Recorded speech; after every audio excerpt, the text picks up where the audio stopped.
देश को, हमारे धर्म को नष्ट करते हुए उतावले दिखाई दे रहे हैं, ये बेनकाब होंगे। देश खड़ा होगा इसके खिलाफ। और उस महान बलिदान के लिए सबसे उपयुक्त कोई हो सकता है तो आपसे उपयुक्त कौन हो सकता है?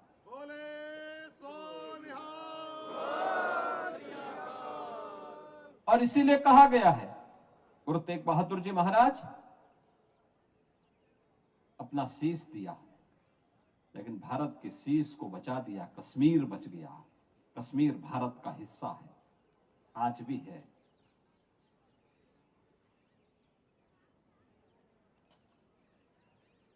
गुरु गोविंद सिंह जी महाराज के दो छोटे साहबजादों को,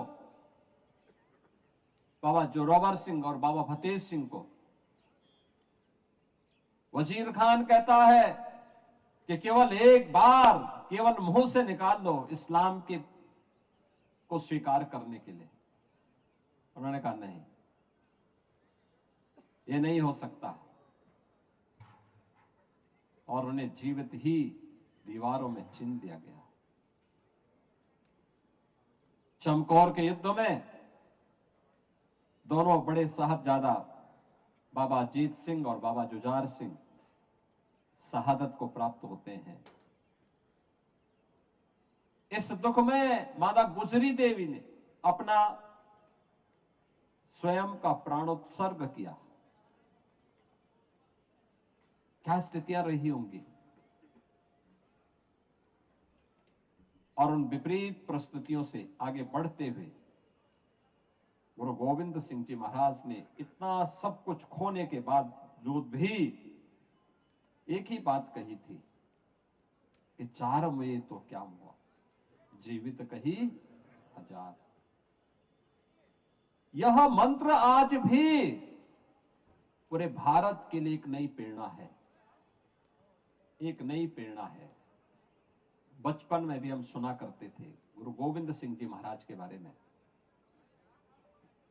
1.25 लाख से एक लड़ाऊं तो गोविंद सिंह नाम कहूं। क्या प्रेरणा थी? देश के लिए थी, धर्म के लिए थी, और उसी गुरु परंपरा के प्रति श्रद्धा का ये भाव हम सबको सदैव एक नया जीवन देता है, एक नई प्रेरणा प्रदान करता है,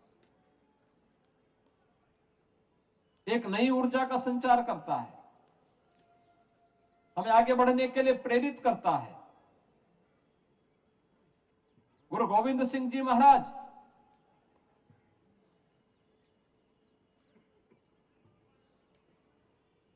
खालसा पंथ की स्थापना, जाति भेद को, छुआछूत की भावना को सर्वथा समाप्त करने के उद्देश्य से उन्होंने की थी। इस देश और धर्म को बचाने के लिए की थी। सकल जगत में खालसा पंथ गाजे, जगे धर्म हिंदू सकल भंड भाजे का उद्घोष करके उस समय की विधर्मी ताकतों को उन्होंने